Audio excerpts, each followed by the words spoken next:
feeling out there? Welcome to the Friday edition of Burn It Down with Kim Brown, the safe space where we set oppression ablaze, and we believe that a better... You know what, guys? I've actually been doing some thinking. I'm not sure about a better system. I kind of think that the system that we have is okay right now. And, you know, I was listening to a speech given by, maybe it was Pete Buttigieg. Somebody was saying something that really resonated with me.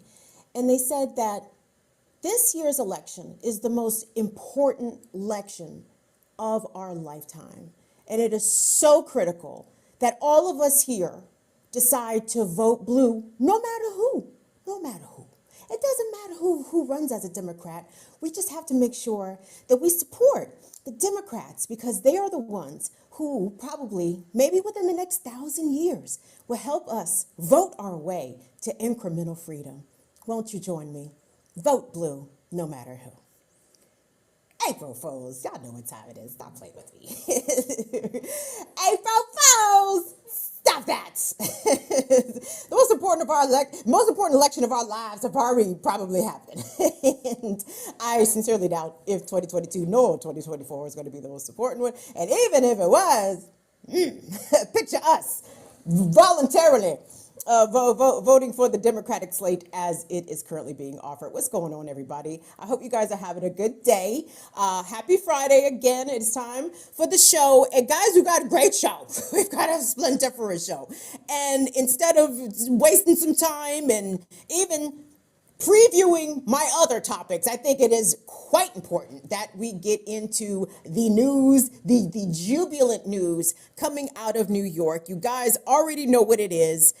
The good Amazon workers, led by Christian Smalls and others, have successfully won their election to form the Amazon Workers Union. If we could pop up that A1 there, Tunde, this tweet broke this afternoon, really right around lunchtime, because the voting had been temporarily stopped last night because of time. And so they resumed the count this morning. And the news came out. It's official. It's official, everybody. Amazon Labor Union is the first Amazon union in U.S. history. Power to the people. Union strong. Let's go. ALU for the win. Hashtag ALU for the win. Amazon Labor Union. You guys, I believe that this is absolutely going to be a game changer. And I think we have to really take notice at what has been able to be accomplished. I mean, obviously, this organizing effort has been years in the making. But the fact that Amazon has got a union, I think now we are up to 9 Starbucks stores that have voted to unionize and join the Starbucks Workers Union. Workers are fighting back, and this is so critical. But I want us to take a listen from Chris Smalls, if we could. And this was an open letter that Chris Smalls wrote to the Amazon workers at JFK, right? And he details briefly what it's like to work for Amazon. He knows that intimately. As you guys know, Chris Smalls used to work for Amazon in New York, and he was fired for his unionization efforts. Okay, that's illegal. You're not supposed to do that. It is allegedly a right to join a union in the United States, but as we have seen, the anti-union efforts set forth by Amazon, Starbucks is also engaged in anti-unionizing efforts. And what do we mean by that? Those captive hostage meetings that that Amazon and Starbucks were making their workers endure, listening to a bunch of anti-union propaganda, mistruths, trying to mislead workers as to what the true intent of the union are. And so anyway, I want us to take a listen to Chris Smalls, because this is not only, this is a victory really for all of us. This is a victory for all workers. And this is a strike against the yoke of low wages, of no health coverage, of insufficient and oftentimes dangerous working conditions that Amazon workers have been exposed to. So let's take a listen to what Chris Smalls said in his open letter that he verbalized for the workers at the JFK Amazon location. Let's take a listen. Come to the left, but stay right there. Right there. Ready? Dear JFK Associates, for those who may not know me, my name is Chris Smalls. I'm the interim president of the Amazon Labor Union. For the last 7 years, my life has been affected by Amazon, whether it's been positive or negative. I didn't just wake up one day and decide to unionize. I was there when JFK's current general manager, Felipe Santos, started with the company. Although I no longer work inside the building, from tier 1 to tier 3, I know exactly how it feels. I know the good, the bad days. I know the long commute on the bus from New Jersey, 3 hours each way. What else I know is that Amazon doesn't keep its promises. But I'll promise you this, we will fight for you. There we go, Chris Smalls, the interim president of the Amazon Workers Union, who has achieved a major victory, a major labor victory for all workers today. And what does this mean, guys? Well, we're going to find out what this means. We know that Jeff Bezos is on pace to be the world's first trillionaire, that Jeff Bezos makes north of what, $250 million a day? Is that right? Or is it a minute? It could be a minute, it could be a day. Either one of those scenarios are wholesale unacceptable, right? So Amazon has also been raking in record profits over the course of the pandemic, and Amazon workers themselves have been working literally, in some cases, themselves to death. Guys, we have talked about on this program how in Bessemer, Alabama, 2 workers at the Amazon plant there died on the job at the fucking plant, and Amazon didn't even bother to shut down the location. In addition to the unsafe, hazardous work conditions that workers are routinely exposed to there, drivers being pushed to the limit, given unreasonable breaks, the infamous pissing in jars that Amazon drivers reportedly have done because they get penalized for deviating off of their schedule for reasons even that involve simply relieving themselves or taking care of human duties like eating, right? So I hope that this is going to, like, here's the bottom line, y'all. Amazon can basically afford to pay each and every single of its warehouse associates, Whole Foods associates, and their drivers. I think they should start off with a base salary of $50,000, or fuck it, $75,000. Let's go in if we going in, because and pay them full benefits, paid family leave, vision and dental, all the amenities. For the simple fact that Amazon could afford it, and Amazon probably will still be a very profitable company, even if they decide to treat their workers right. And I know that is antithetical to how American corporate practices go. They think that they have to push their workers all the way to the brink for literally peanuts to get the best out of them. But actually, I think if you pay people a better than living wage, a comfortable fucking wage, people would be willing to work there for a very long time. But I think that actually goes against Amazon's business model. I don't think their intention is to retain employees for a long time.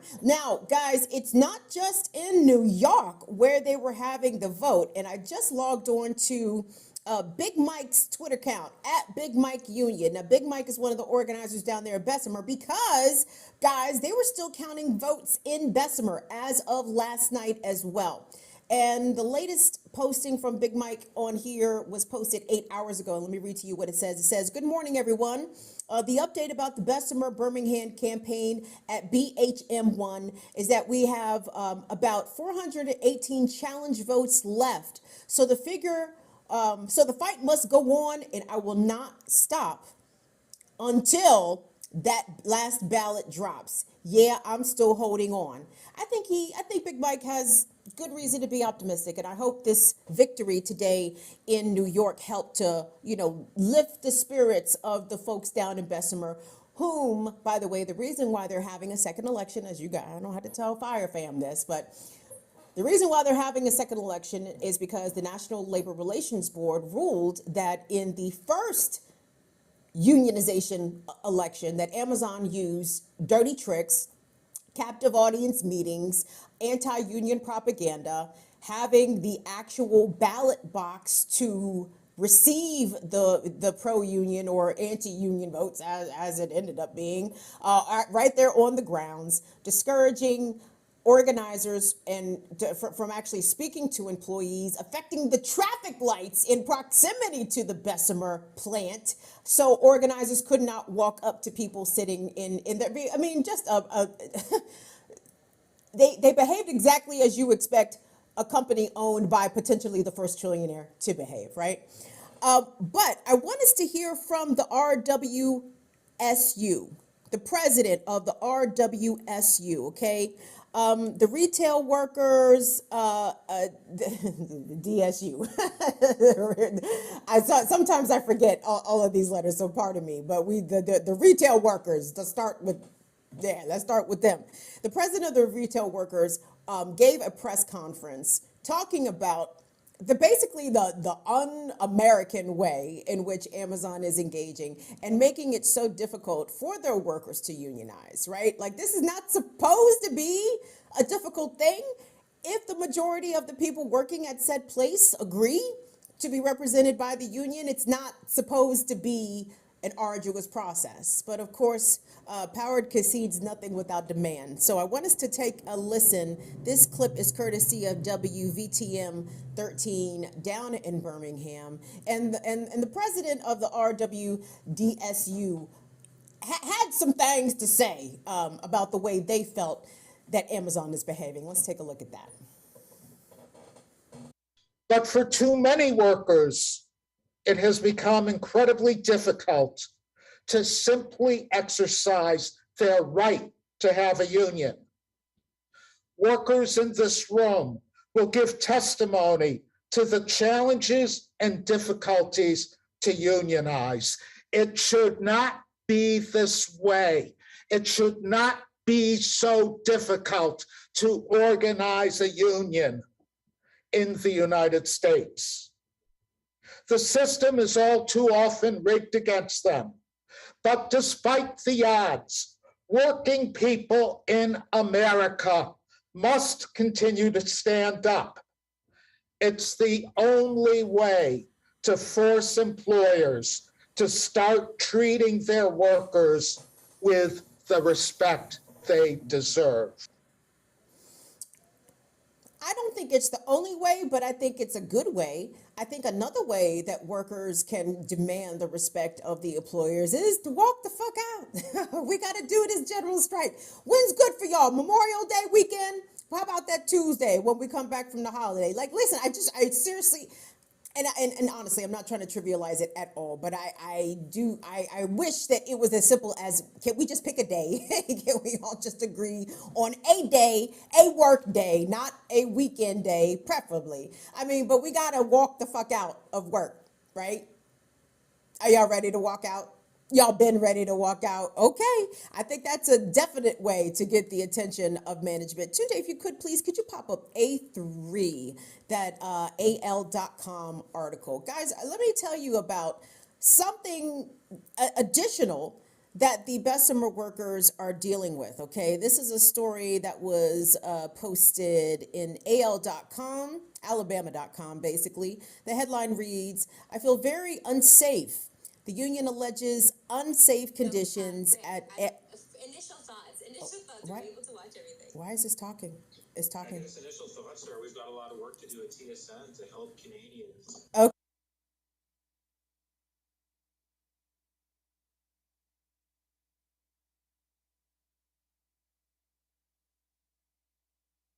All right. So this article, and it talks about how the workers at the Amazon facility, I'm going to read this to you. Workers at the Alabama Amazon facility were allegedly told to keep working Friday as potentially vaporized oil spread throughout a series of floors. The retail Wholesale and Department Store Union. There we go. Come on, Stoner Brain. The Retail, Wholesale, and Department Store Union, which is seeking to represent the workers at the facility, made the allegations known about the Bessemer facility in a statement issued Saturday afternoon. Amazon on Saturday night disputed the union's versions of events. Now, according to the organization, a compressor in the facility malfunctioned Friday afternoon, spraying what workers thought at the time was smoke into the air or onto the air vent on the third floor of the warehouse. It is now thought to have been vaporized oil. The group in the statement said around 1:30 p.m., workers on the third floor of the warehouse were told to clock out, evacuate, and go on unpaid voluntary time off. According to the group, workers on one of the floors were not told to stop working and evacuate or even notified of the substance spreading throughout the air vents. First floor workers eventually went to see what was going on around 4:30 p.m. According to the organization, no alarms, notifications, text message, or otherwise went out to the workers at any time during the day. Guys, this is the same place where two people died in the same day.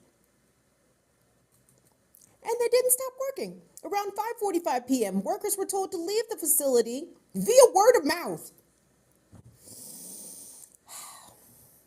Okay, that's enough. That's enough.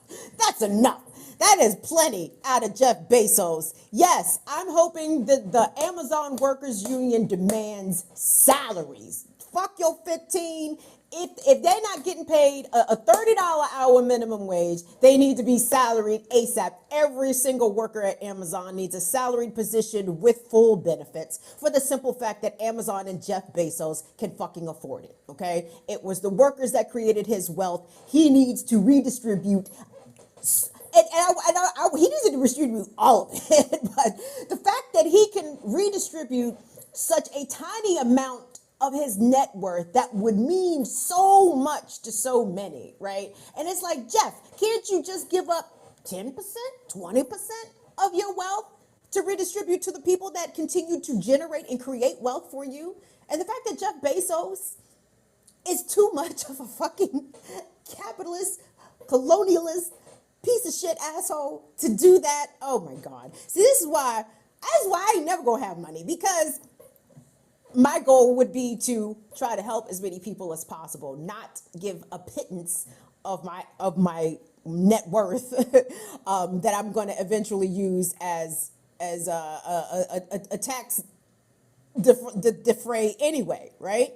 Ridiculous. So we want to send congratulations to the Amazon Workers Union, and I think they have another election pending there in New York, so we are going to be monitoring the outcome of all this. Let me see what you guys are talking about in the chat, because when I saw that news, that initially today, the Amazon election was not my lead story, but when I saw that they were victorious, we had to change it. Yes.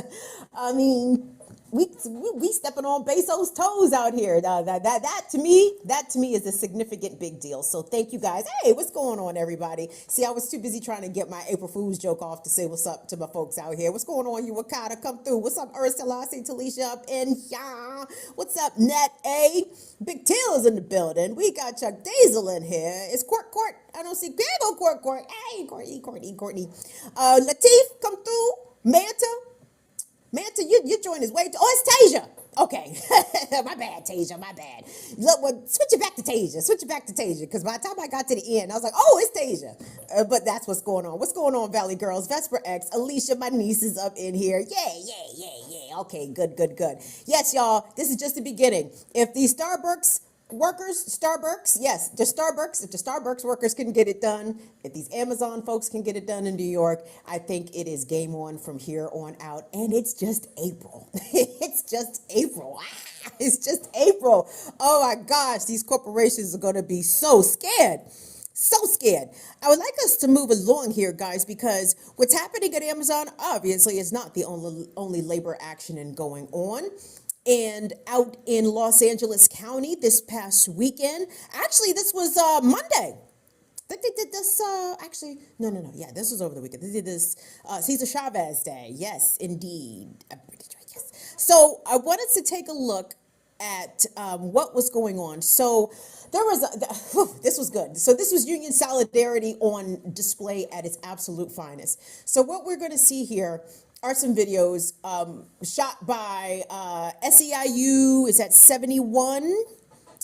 721, local 721, state employees, union workers, right? These people are municipal workers. They work for Los Angeles County, right? So they work for the state, basically.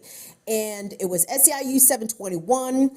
It was the Fight for 15 LA, I believe, in solidarity, okay, with the Los Angeles County municipal workers.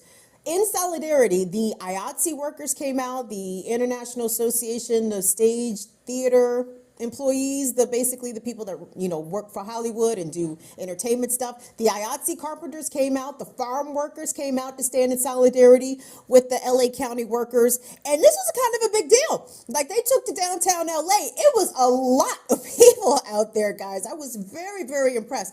I wanted to take a look at the scenes from the demonstration, to listen to some of what the folks out there had to say and to talk about what exactly they are potentially going to strike for. So let's take a look at that.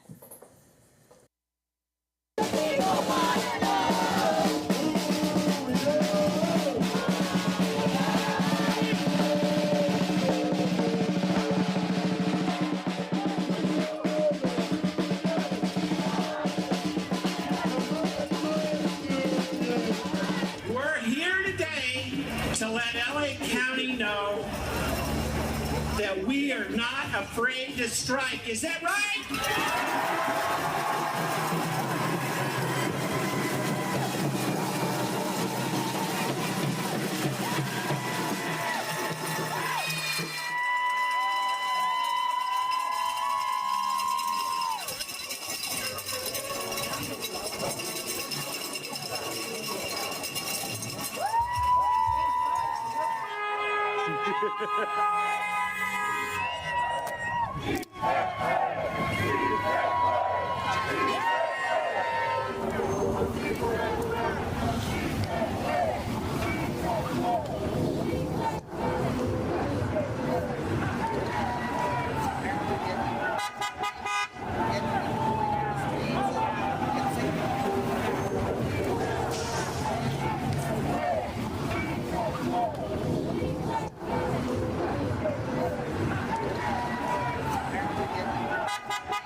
Now, part of what the workers were there are demanding was an increased hike in the contract of the cost of living adjustment offered by the state, or offered by the county rather, was only 2%.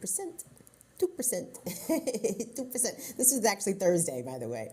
And the workers obviously have rejected that for the simple fact that the actual inflation rate is north of 7.5%, right? So you can put that little 2% back in your pocket because nobody needs your 2%. That 2% ain't going too far. And I actually, we're going to be watching this because I cannot imagine that LA County, with a straight face, at the same time that they are giving Alex Villanueva's law enforcement agency, the sheriff's department, $3 billion or something outrageous, you're going to let thousands of county workers walk off the job because you offered them a pittance of a raise, okay? And this is California we're talking about, guys. Southern California, not the trailer park part of California. No disrespect to the trailer park part of California, by the way.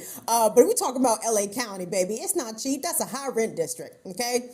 And I assure you, you subtract these workers from LA County, and you're going to see very unfavorable living conditions in LA County. I imagine even more unfavorable than they already are. Another thing that I want you guys to be aware of out here has to do with, this is going to be from It's going to be B2 Tunde. So, all right. We know that America's infrastructure is some shit, okay? Period, point blank. There's no way around that. It's crumbling. It's not all that good. And the government is completely content to let private enterprise run do a whole bunch of private public partnerships and half-ass a lot of our infrastructure projects. Now, what I'm speaking about here is not specifically an infrastructure project, but is an infrastructure concern, okay? Do you live near a railroad? Do you live near a railway? Well, if you do, you might want to be looking at this, okay? This was posted by More Perfect Union. It says, update, leaked internal data shows that train workers are quitting en masse to protest railroad giant BNSF's extreme new time off policy. The policy eliminates all time off, including weekends, except for 1 day a month. The union is calling on Secretary Pete Buttigieg to investigate BNSF. Okay, now, guys, what's interesting? Well, there's a lot interesting here. Okay, so I live near a railroad, and I'm going to guess, I can't tell you exactly the number of rail car derailments that happen every year. I'm guessing it's not a small number. We actually had a couple of recent train derailments in the Baltimore area where trains left the tracks and or crashed into each other. And there have been some very serious train derailment crashes that happened in the Pacific Northwest. There's been some that's happened down in the Southeast. So this is actually a nationwide issue that we need to pay attention to. And you didn't hear that wrong. BNSF, which, by the way, is owned by who? Well, Warren Buffett. Yes, you had that correct. You had that correct. A More Perfect Union reports that BNSF, which is owned by Warren Buffett, is forcing employees it's forcing its employees into round-the-clock work despite making nearly $6 billion in profit in 2021, which was a record high. BNSF workers voted overwhelmingly to strike, but were barred from doing so by a federal judge. I want us to hear directly from these rail workers. This is something I think is and this is actually reporting done by More Perfect Union, which, as always, does outstanding work around labor issues. So let's take a look at that. There are no Mondays, Fridays, Sundays, holidays on this railroad. It's 365 days a year. We're on call every day, 24 hours a day. So we work. It's 24 hours a day, 7 days a week, 365 days a year. The sentiment amongst the entire workforce at BNSF is that we're tired, we're exhausted. You've taken everything you can in terms of the quality of our lives. We're in the fight for our lives, and I believe that's true.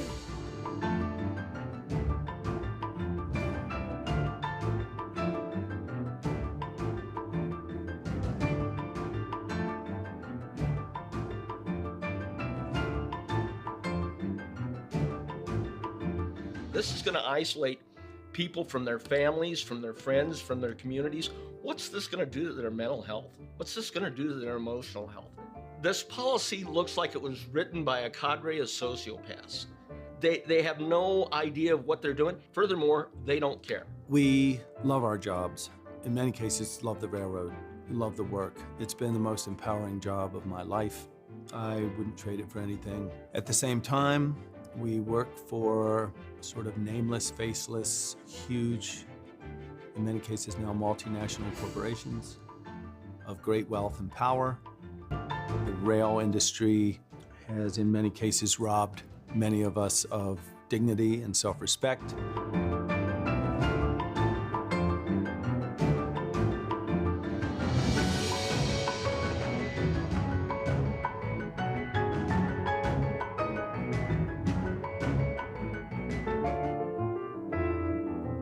The the rail industry at one point was made up of hundreds and hundreds of different carriers. At one point, I think about 40 years or so ago, there was maybe 35 Class 1 railroads. Today, there's 7. When I say Class 1, I mean the big rail carriers that set the tone for the industry, the ones that move roughly 90% or more of the freight that's moved in the United States. Back when I first hired out, we had 5 men on a train. Now they're down to 2, and they're trying to go to 1. And now they're asking us to, for those of us in train and engine service, to operate trains on our own, all by ourselves, 12 hours a day, in many cases 6-7 days a week, in wilderness areas, rural areas, in all sorts of weather conditions, all by ourselves. That sounds ominous as fuck, doesn't it, right? They're trying to reduce the number of rail workers per train from 5 to 1 to 1. I would imagine that railroad workers and drivers, conductors, are they called conductors? Are they engineers? Do they wear the hats? Do they wear the engineer hats? Maybe they're looking for help. I would actually like to wear the engineer hat. Perhaps I could help them out. But not for one day off a fucking month. Ain't no way. Ain't no way. And I'm sure BNSF is not paying them people the big bucks to only take off one day a month. Can you imagine working 7 fucking days a week? And the fact that Warren Buffett, a 6-time billionaire, would even have the audacity to even sign off or be part of that, right? But I guess that is how Warren has achieved his 6 billion, right? By literally working his employees to death or working them strictly to exhaustion. And when we hear guys like that, and I don't know what those folks' political affiliation is at all, and I'm not going to even begin to speculate, right? Because you shouldn't judge people off appearances. But here's the thing, like, these people are essential workers, like essential to commerce, essential to the way that energy moves about around the United States of America. I mean, rail workers are absolutely critical to this economy moving. And what I hope they do is decide. I mean, I understand that a federal judge told them they couldn't strike. Well, maybe y'all should. I mean, I don't want to tell people to voluntarily go to jail, but maybe y'all should go to jail. I mean, shit, y'all look like some white fellows in there. Y'all probably be okay. You know what I'm saying? The judge even wouldn't grant them a very high bond. They probably give them like a $2,500 bond. Their wives bailed them out of jail, no problem. But something has got to happen, right? I'm waiting for them to get fed up to the point of walking off the job, right? If the folks in LA County seem to be ready for that strike action, and we know from what we have seen in other strike actions around the country, people are ready to walk off the job. I mean, shit, the Minneapolis school teachers walked off the job over 3 weeks. You know, they're going to keep them kids in school till Labor Day. It's going to be pretty interesting. But I think that we're going to, and this is just the beginning for this. We're going to watch this because, again, the rail workers seem to be federally precluded from striking, but I can't see how it could be legal for them to not to have any sort of options to withhold their labor. But that's why they're quitting en masse, right? They are quitting en masse. So I think there's still going to be a problem. We're going to see, as Biden predicted, as we were talking about this on Black Power Media the other day. And who was it? It was a story that Kamau Franklin brought up about the CEO of Blackwater predicted that there is going to be food shortages and shortages of essentials that Americans are not used to dealing with. And while that might be true for a number of reasons, I think that shit is about to get possibly more uncomfortable for us, y'all. So you're going to have to get your doomsday prepper on real soon. Make sure you got floor to the ceiling, toilet paper, paper towels. What else do Americans need? Clorox. We need all the essentials. Soap, you know what I'm saying? Get all your shit now because stuff is about to be much, much harder to come by. Real quick, guys, let's take a quick pause. Let's welcome all of our guests. Who are we got in here? All of our smoke partners in the cipher. 67 of us in here. Let's go. So give me some thumbs up. Oh, we're really close with the thumbs up and the likes. We certainly appreciate that. Hey, speaking of BPM, I want us to do Tunde and Molly. I meant to ask all this beforehand. It's not important that we do it now, but just in the future, they have it set. BPM does that only subscribers can participate in the chat. Yeah, I want us to get on that. I want us to get on that because if you ain't subscribed to the chat, I don't think you don't get a say. You don't get a say over here. You got to at least sign up for 10 minutes and then you can talk your little shit and unsubscribe and be out. But no, I think you should be a subscriber to get down in this here chat. What's going on, Shirley? Hi, Leah Boggs. Hey, Donnie is in here, afraid not. Franny France. Hey, speaking of Franny France, guys, Franny France made me aware that she has recently received her BIDWKB merch. Franny said that she got the long sleeve charcoal gray, burn it down with Kim Brown gear. So I need you guys to get cool like Franny France and hop on. Look at the link is on our channel page. In a place, it's somewhere, but it's a merch link. Please support the channel by purchasing some merch. We have stickers, we have coffee mugs, we have hoodies. And if you sign up to become a patron at the higher tiers, patreon.com/BIDWKB, you can get a free piece of merch included with your patronage. And we certainly appreciate that. Shout out to Ursula. Shout out to Latif. They have already cashed after some bucks. And I'm telling you, Latif, put your money away, Latif. You work here. You work here now, Latif. But thank you so much for your support. I think I saw Layla L ran us a Cash App support. So thank you so much, Layla L. And thank you so much for your support of the work of the channel. We definitely love the fact that you guys are here with us. Somebody else just sent me something. Okay. And also, don't forget, patrons. Tonight is the AMA. We're probably going to go live 10-ish minutes after we wrap here. Y'all know I'm lying, about 15 minutes after we wrap here for the regular show. So if you would like to join us for our monthly Ask Me Anything, please get with the cool kids. Patreon.com/BIDWKB. You can become a patron for only $2 a month. Yes. We want to make it egalitarian. Everybody can support the channel at all tiers, at all levels. So, gang, I have to bring this to you because I have been remiss in reporting about Indian country, okay? And there's been a number of stories that I've been following out of Indian country, not just in the U.S., but in Canada. I've been sort of personally following them. And they're still developing.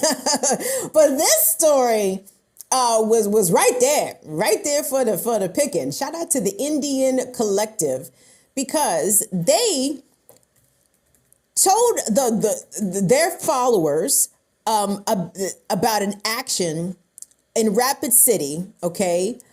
Because one of their members of the Indian Collective, and I believe she is a Ossetti Sioux woman, went to this hotel in Rapid City, and the hotelier said, you know, we don't serve Indians.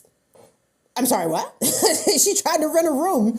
She and another Native woman tried to rent a room. And the married couple who run the hotel, Nick and Connie Uhre, U-H-R-E, according to the complaint filed in federal court by Sonny Red Bear, who is also the Indian Collective's racial equity director, Sonny Red Bear on Thursday in federal court filed a complaint in Rapid City against the Grand Gateway Hotel because they refused to rent her a room because she was Native, and told her to her face that we can't tell the good Indians from the bad Indians. Seriously. I want us to take a look at the action there because, the Sioux is with the shits. Okay, we don't have to look no further. Well, throughout the entire duration of the settler colonial state of the United States, the Native people have been fighting back this whole time. They have never not been fighting. But they was like, oh, well, check this out here. Actually, this hotel sits on treaty land. So we want y'all to get the fuck off of our treaty land, right? Which, by the way, imagine if the United States government actually upheld its treaties with indigenous nations. This country would look way different. This country would look way different. I want us to take a look, guys, at this collection of videos, all posted by the Indian Collective. And again, you know I am pro-Black all day, guys, but let me assure you, Black Americans will never be free so long as indigenous people are not free, so long as immigrants coming to our country are not free. Like, we are not going to be able to achieve a singular liberation to the exclusion of everybody else. Like that's not even possible. That's not even possible. So that's why I always think it's important that even if it's not part of your regular news diet, you should at least periodically check in on the struggles and the actions and the issues that other communities are organizing and struggling around. And this could have very easily been Black people. This very easily could have been Black people.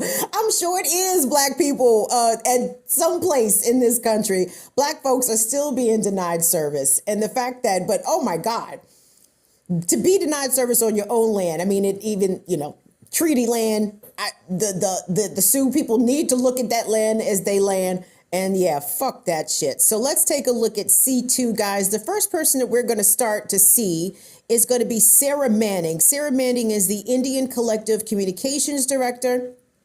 And she is interviewing folks that are at this action. Like I said, the folks came out for this action in Rapid City.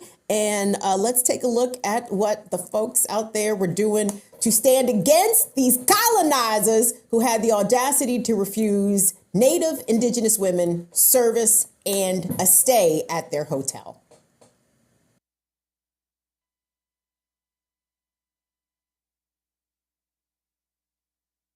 A good Indian or a bad Indian. That's why she's going to ban all Native Americans from her business, the Grand Gateway Hotel and the Cheers Lounge. And this is a historical phenomena for the settler state, for Indian agents to try to pick and choose and parse out based on their perception who's a good Indian and a bad Indian. And a lot of times that determination is largely based on the degree to which somebody has assimilated or accepted colonization.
Yes, we absolutely stand in solidarity, and we send our support and love going out to the Sioux people in Rapid City who are telling and serving these colonizers with an eviction notice. I love that. I love that. Get the fuck off our land, colonizer. How dare you even fix your fucking face and tell us that we can't stay on our land? You not even supposed to be here. You're not even supposed to be here. So we will keep track of how Sonny Red Bear's federal complaint goes, because again, that is against the Civil Rights Act, is it not? You are not supposed to deny anybody service on the base of their race, gender, sexual orientation, any of those things. Now, happens in the United States all the time. I imagine it happens a lot of places, but we in the U.S.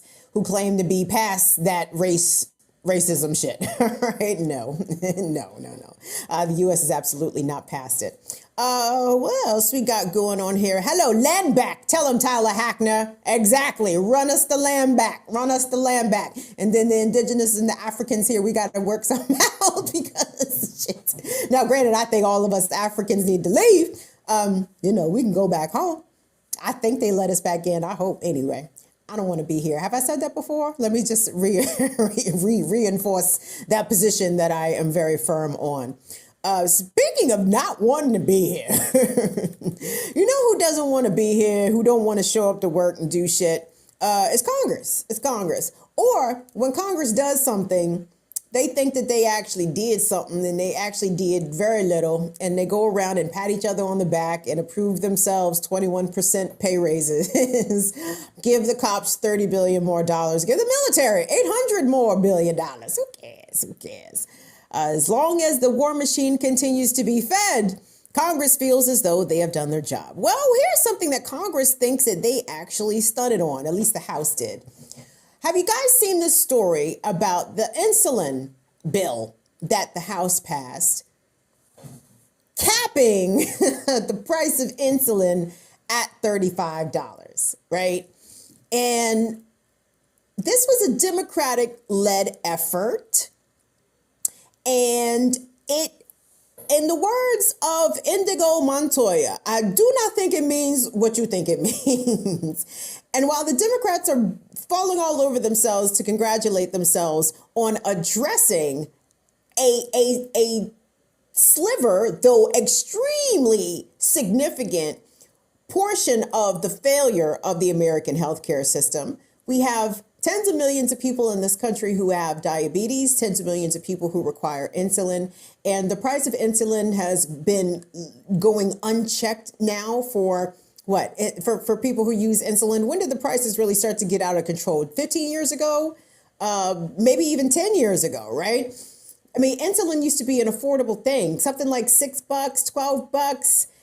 Hundreds of dollars now. People with diabetes are routinely being charged for a life-saving medication that they require. People are rationing their insulin. People are dying for not having the proper amount of insulin because they simply cannot afford it. For our friends who live in different places, man, I need y'all to understand, like, this is the part of the American capitalistic cruelty that I want that other people in the world to understand. Like, please don't look at America as like Americans, rather. Well, some of them are, but don't look at us as like maybe we are some lemmings. I don't know. I was going to say, don't look at us as a bunch of dummies. Maybe we are a bunch of fucking dummies. Like, we need to be tearing this shit down, y'all. Like, this is not right. Anyway, let me get back to the story at hand. So this insulin bill that passed the House, right? So this was led by Democrats. This is a Democratic-led effort, okay? And they are, I want us to, if you could pop up that piece, Tunde, it's awesome. So this is a Substack written by Emily Piscaretta. And Emily, she's an independent journalist, and she sent out a tweet attaching this piece. And she was like, I need health journalists to be reporting this accurately, okay? Because the very distinction about this has everything to do with the insured versus the uninsured. So basically, if you don't have health insurance, like about 30 million people in this country do, this $35 cap on insulin is not going to do anything to bring down the cost, your out-of-pocket cost of insulin. If you have insurance, this could be something that could be very helpful. But the net positive in this bill, should it even pass the Senate, which, that could really go either way, it's not the victory that that the Democrats are sort of touting it out to be. And this is why the Democrats cannot continue to retain our support, y'all. Starting back with Obama and the Affordable Care Act, it was insufficient. It did not go far enough. Did people who had pre-existing conditions get access to health care that they desperately needed? Yes. Did people all of a sudden have affordable health care? I would say not. I would say not. Co-pays went up. A lot of out-of-pocket costs went up under the Affordable Care Act. And the whole notion of, well, we got something. Well, it wasn't nothing. I'm sorry, something is just not going to cut it, especially when these somethings happen so infrequently. When was the Affordable Care Act? That was over 10 years ago. Like, what other policy movements in a very positive direction has the U.S. Congress or American president actually gotten done or passed? Absolutely nothing. I want us to take a listen to a Texas congressperson. This is Lloyd Doggett. Now, I saw Lloyd and I thought Lloyd was a good old boy, but Lloyd got up here and talked plenty of sense. Where Pookie Wood? Pookie Wood, you in here? You know Lloyd? Lloyd represents the Austin and San Antonio areas. That is Lloyd Doggett's congressional district. And Lloyd got on the floor to talk about the Affordable Insulin Now Act. And Lloyd said, Lloyd said, this ain't it. This ain't it. Let's take a listen to D2 Representative Lloyd Doggett from Texas. I support this bill's relief for Mary in Austin, whose grandson, like so many others, will be able to get some relief, paying up to $300 per month for insulin. Now they would pay $35 per month. But 5.5 million Texans and 28 million Americans are uninsured. This bill offers them no help whatsoever. In our upside-down healthcare system, those who have the least continually get asked to pay the most for essential pharmaceuticals. 68% of those without health insurance are forced to pay full monopoly prices for their essential insulin. They're being denied any relief today, despite the fact that I and 12 of my colleagues offered a simple amendment that could have provided that assistance. Nor does this bill represent the slightest progress toward preventing prescription price gouging. It is so true, as many have said, that many Americans are paying 10 times the price for insulin as do consumers in other countries.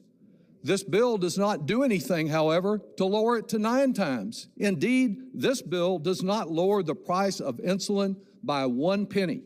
It just shifts the burden of paying for the insulin off of the shoulders of insured insulin users and shifts it on to the rest of all of us who are paying insurance premiums and will pay higher premiums because of this, and $11 billion more in cost to the taxpayers. I assume Big Pharma supports this bill because it's not facing any additional duty to lower its prices for this life-saving product. Someday, this Congress will break free of the shackles of Big Pharma, which fills these halls with more lobbyists than there are members of Congress. Someday we will provide genuine relief to all Americans burdened by soaring drug prices, but that day, sadly, is not today. I yield back. Lord, you're going to be way dead by the time that happens. By the time that Congress is not filled to the gills with lobbyists from Big Pharma, from military, industrial complex companies, to everybody, oil and gas. That is who actually runs America. And I see y'all in the chat, and I agree with you wholeheartedly. I, too, am tired of all the posturing. I'm tired of members of the squad and prominent Democrats. Retweet if you agree that Congress needs... Bitch, you are in Congress. You are Congress. I don't agree. I'm going to unretweet. I'm going to keep scrolling. I'm not going to engage with your piddly little obvious statements. But where is the action? You know what I'm saying? Where is that action from the Democrats? And there is no action from the Democrats because the Democrats themselves are bought and sold. They are corporate politicians, just like Republicans. They may, on occasion, accidentally back up into doing the right thing. You know, they may accidentally turn around and be like, oh, look at that. The Democrat did something that actually benefits most of the working people in this country. But they don't do it intentionally. They might do it by accident. Anyway, correct people. That's all I can tell you. Correct people. When they say that, oh, insulin's about to go to $35. Okay, but what about for the people who don't have insurance? What about for the people whom, despite the Affordable Care Act, do not find that health care is affordable? People talk about these co-pays, and members of my family get very mad at me because I probably do not have the proper amount of health insurance. And I'm like, I don't think so, Slim. I'm thinking, picture me paying $1,000 a month for a copay with no kids. Like that sounds preposterous. I think these healthcare companies got enough money. And guess what? If something happens to me and my hospital bill is more than $100,000, they can pull the plug. Just let me go. Let me go. Because I assure you, if I find myself requiring desperate care, intensive care, surgery, all kinds of crazy shit to save my life, I survive, and they run me a hospital bill north of $100,000, I'm going to be pissed off. I'm going to be very upset that somebody actually had the audacity to know that all of this healthcare was going to cost this much money, and you going to expect me, you going to send me a bill? Shit. You bet. My funeral ain't going to cost that much. Be serious here. Be serious. Okie dokie. Moving along. Really quick, guys. If you're not already subscribed to the channel, please take a moment, subscribe to the channel. What's up to everybody checking us out over there on Twitch at BIDWKB? Thank you so much, Northern Witch, for modding for us on Twitch. If you're watching us on Twitter at Burn It Down KB, give us a follow, goddammit, because we are really close to 2,000 followers on Twitter. I would like for us to get there. Thank you all so much. And shout out to Facebook. I think we only got one reliable viewer on Facebook, and that's Patrick. Patrick S. is keeping us alive over there on Facebook. We appreciate the support over there for everybody checking us out on your different platforms, as it were. At BIDWKB, we're also at BIDWKB on Instagram as well. So this is a story that I wanted us to get to, and this is thankfully the last story because we're going to be getting out of here soon and starting the Ask Me Anything for, I guess this was supposed to be for March because it's definitely April 1st, but it's all good. We close enough. So if you could, let's get that E1 queued up. So this is what I want you guys to check out. On Tuesday, I wanted to tell you guys about the story, but we kind of ran out of time. So you know Richie Sergenko is our buddy from the People City Council, right? And remember, we showed you guys a story, a favorable story from Spectrum News that they did about the People City Council and the work that they do, and actually presenting Richie's work and the work of the organization in a more nuanced light than they just turn up to public debates and disrupt shit. You know what I'm saying? That is political work also, very much. So as a result of Richie's actions, Richie has smoked for pretty much everybody out there in LA that is in elected office, from city council members to the mayoral candidates out there in LA. But I think Richie has his most smoke for Villanueva. Okay. Now, on BIDWKB, we do not fuck with Alex Villanueva. Alex Villanueva seems to be a very terrible person. Alex Villanueva is the head of the largest law enforcement agency in the United States. The LA County Sheriff's Department has a budget that dwarfs the military budget of some countries, okay? Alex Villanueva is a very powerful person. Let's make no mistake about that. But I want you guys to take a look at E1. So this was a tweet posted by journalist Chad Loader. And the tweet reads from Chad: the head of the Los Angeles County Sheriff's is running a paid Facebook ads targeting a private citizen using his photo and his name. LASD is the largest sheriff's office in the United States with a budget of over $3.6 billion and is home to dozens of murderous deputy gangs, which is accurate. We know Cerise Castle has done extensive reporting. Amazing series by Cerise, knock-la.com. Please check that out. But this is what Villanueva is running on Facebook. I don't know if you guys can see this. Let me read this.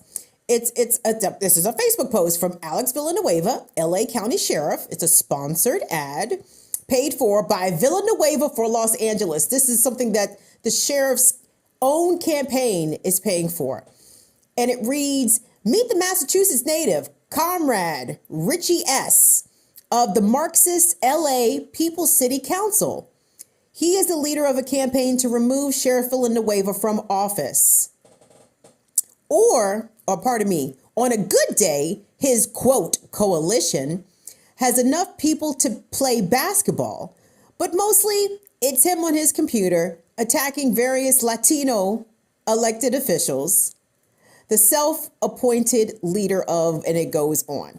But obviously there's a picture of Richie right there. Now listen, now I have to say this. I somewhat disagree with Chad Loader. Now Richie is, I guess, a private citizen, but Richie has been intentional in trying to make a very public name for himself. Now, I very much disagree that Alex Villanueva should be running ads targeting Richie of all fucking people. Like, Alex Villanueva is in an active campaign for re-election. He has at least 3 other people running against him. Why is he running ads against Richie Sergenko? But that just goes to show you Richie has mind fucked this motherfucker, man. And that to me is a win. That to me counts as a W. And let me show you how Richie is clearly on his mind, baby. Richie lives in Alex Villanueva's head rent free. And if you don't believe me, check out this video. This is E2. Now, the first clip we're going to see was shot by Richie himself. I think this was a couple of days ago, where the tweet posted by People's City Council reads that we got word that LA County Sheriff was in Hollywood and we had to go say what's up. Unfortunately, they must have heard that we were coming and they wrapped up his appearance ASAP. Okay. And the tweet goes on. We did not get to say, said that we did actually get to say goodbye to Sheriff Villanueva, though. And justice for Anthony Vargas and Paul Rea, 2 people who have been killed by the Los Angeles Sheriff's deputies there in LA. And the second video we're going to see is of the exact same incident. Did I post that? Maybe I didn't. Oh, I did. Okay, beautiful. Yeah, it's of the exact same incident, and it was shot by Film the Police LA. And what Film the Police LA tweeted along with this video was, Villanueva spends money running against Richie, but when Villanueva sees Richie, Villanueva runs away. So it's going to be of the same incident. So the first video, you're going to hear Richie talking shit to Villanueva. And then Film the Police LA is taking video of this exchange, as it were, even though it was one-sided, from a different vantage point. So let's take a look at that. Let's see those bandito tats, Alex. Why are you harassing the family of Anthony Vargas? What about Paul Rea? What about Paul Rea? What about Anthony Vargas? Huh, Alex? Huh? Google LASD gains. Fuck you.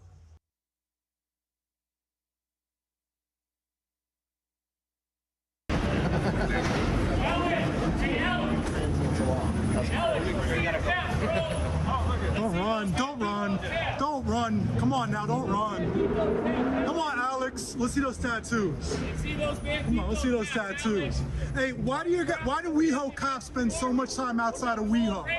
What about Paul Rea? What about Anthony Vargas? Huh, Alex? Huh? Google LASD games. Fuck you.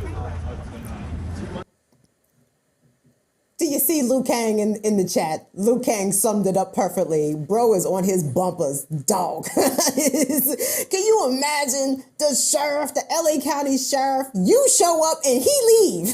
Like, yo, Ricky is on his ass. And I love it. I love it. Shout out to Richie Sergenko. Shout out to the People's City Council. Shout out to all the activists in LA doing the thing, making sure that they're holding, and the journalists too, by the way, the journalists in Los Angeles. I really respect the leftist space out there in Los Angeles and out there in LA County, because they show up, baby. They are about it. And it's obvious that at least a few of these politicians are quite afraid of them. Very notably, LA County Sheriff Alex Villanueva running from Richie Sergenko. Isn't that a beautiful thing? Yes, yes, yes. So anyway, guys, that's the show. So I hope you guys have a good weekend. I'd like to remind you that your state has probably stopped updating its COVID data. Okay. So don't believe the hype about all the cases going down. No, the cases are starting to tick back up. Okay. It's extremely important that we remain diligent out here. The pandemic is not over. Our immunocompromised, disabled brothers and sisters out here are still very vulnerable. Kids under 5 are still very vulnerable. And I need us not to act like the rest of the fucking goofies in this country, okay? I need us to care about our immunocompromised neighbors, friends, people in our community. Like, we need to lead by example. So please, get a good mask if you can. Get one of them good jumps and wear it indoors when you are in public, okay? Set the example. If anybody talks shit, give them the finger, tell them to fuck off, mind their business. This is my personal choice, my body, my choice, bitch, all that shit. So yeah, let's be mindful about the BA2 variant spreading across the country, okay? COVID is still out here jumping on people. I do not want it to jump on you guys. On behalf of Tunde and Molly, we will see you guys back here on Tuesday. Patrons, AMA, baby, in about 15, okay? So we'll see you in the spot. Love you guys. See y'all later. Bye-bye. Thanks.